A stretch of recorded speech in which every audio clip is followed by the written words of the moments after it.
আপনারা সবাই জানেন ফারাক্কা দিবসের কথা এবং ফারাক্কা ব্যারেজের কথা। শুধু আপনাদেরকে একটি জিনিস স্মরণ করিয়ে দেই, ফারাক্কা ব্যারেজটা নির্মাণ করা হয়েছিল কলকাতা বন্দরের নাব্যতা বৃদ্ধির জন্য। কলকাতা বন্দরের নাব্যতা বৃদ্ধির জন্য যেই পানি আমরা কৃষির জন্য ব্যবহার করতাম, যেই পানি আমাদের ফিশারিজ, মৎস্য সম্পদ, বনজ সম্পদ, আমাদের পরিবেশ, জীববৈচিত্র্য, আমাদের গৃহস্থালী প্রয়োজনের যে পানি, সেই পানি তারা নদীকে ডাইভার্ট করে সম্পূর্ণভাবে গতিপথ ঘুরিয়ে দিয়ে একটা বন্দরের নাব্যতা বৃদ্ধির জন্য এই পানি নিয়ে গিয়েছিল। সেই ফারাক্কা ব্যারেজের যেই যন্ত্রণা, সেটা আমরা আজও পোহাচ্ছি। আপনারা একটা প্রতীকী ছবি দেখবেন যে হার্ডিন ব্রিজ নির্মাণ করা হয়েছিল, সেখানে এত পানি ছিল যে ব্রিজ নির্মাণ করা হয়েছিল। আজকে সেখানে মাটির নিচে দিয়ে ট্রাক যাচ্ছে, সেখানে বাচ্চারা খেলছে, চাষাবাদ করছে। এই ছবি আপনাদের বলে দেয় যে কি পরিমাণ পানি তারা ডাইভার্ট করেছিল এবং এখনো করে যাচ্ছে। ফারাক্কা ব্যারেজকে বলা হয় বাংলাদেশের জন্য একটা মরণ বাঁধ।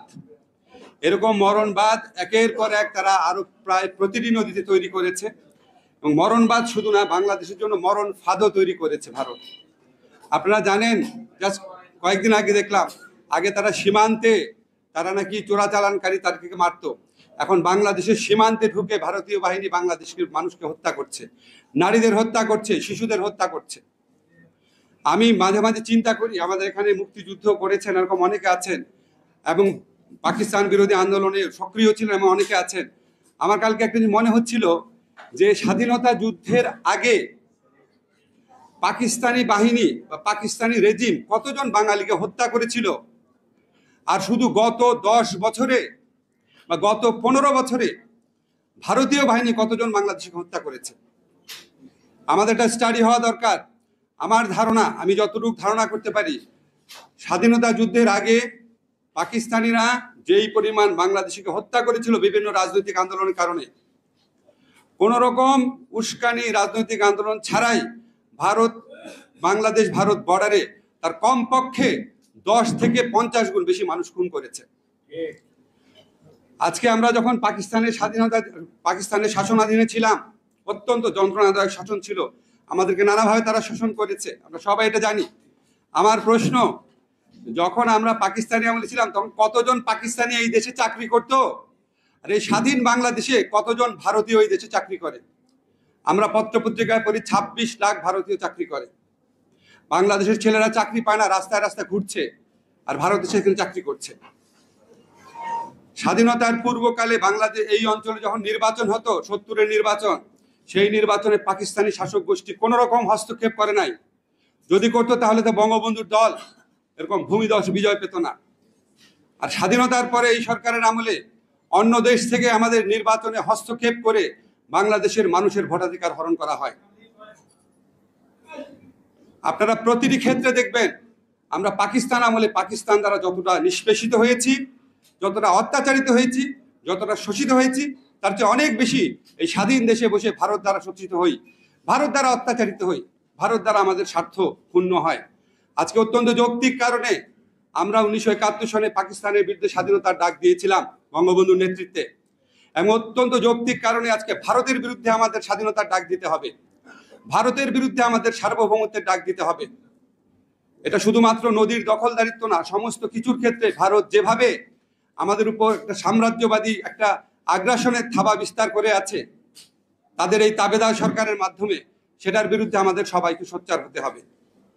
আজকে ফারাক্কা দিবস, সেই দিনের কথা আপনাদের একটু বলি, এই দিবসটা তাৎপর্যের কথা।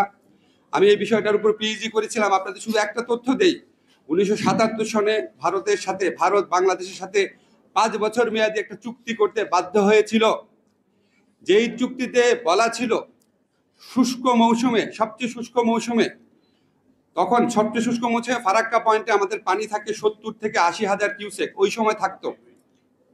সেখান থেকে অন্তত 34,500 কিউসেক পানি বাংলাদেশকে দিতে হবে। অল্প পানি থাকলেও, যত পানিই থাকুক, ওখানে যদি 40,000 কিউসেকও থাকে, 34,500 বাংলাদেশকে দিতে হবে।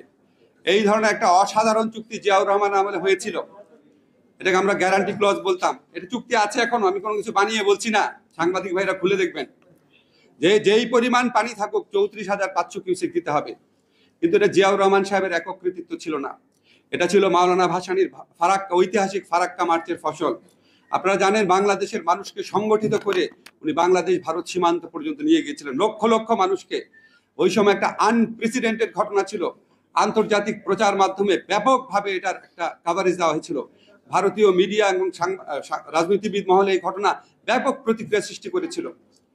৭৭ সনে আমরা চুক্তিটা পেয়েছিলাম। ১ নম্বর হচ্ছে ফারাক্কা মার্চের কারণে, ২ নম্বর হচ্ছে জিয়াউর রহমানের আমলে জিনিসটা সাধারণ পরিষদে তোলা হয়েছিল ভারতের বিরুদ্ধে কমপ্লেইন হিসাবে, এবং ওখানে স্পেশাল পলিটিক্যাল কমিটিতে একটা কনসেনসাস স্টেটমেন্ট করতে ভারত বাধ্য হয়েছিল। যেই স্টেটমেন্টের কারণে ৭৭ সনে চুক্তি হয়েছিল, ৫ বছর মেয়াদী চুক্তি ছিল।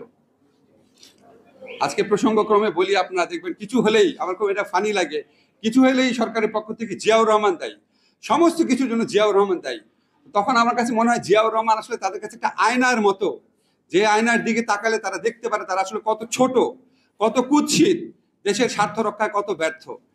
এটা হচ্ছে জাস্ট ফারাক্কা ব্যারেজ উদাহরণ থেকে বললাম, আরো বহু উদাহরণ আছে, এটা আলোচনার মূল বিষয় না এখন। তাহলে আমার শুধু একটা জিনিস মনে হয়, আমাদের রাজনৈতিক নেতৃত্বের মধ্যে আমরা যখন বিভিন্ন কারণে হতাশ হয়ে যাই, আমরা যখন বিভিন্ন কারণে হতোদ্যম হয়ে যাই, তখন এই ফারাক্কা মার্চের মতো ঘটনা দেখিয়ে দেয় যে আমাদের হতাশ হওয়ার কিছু নাই।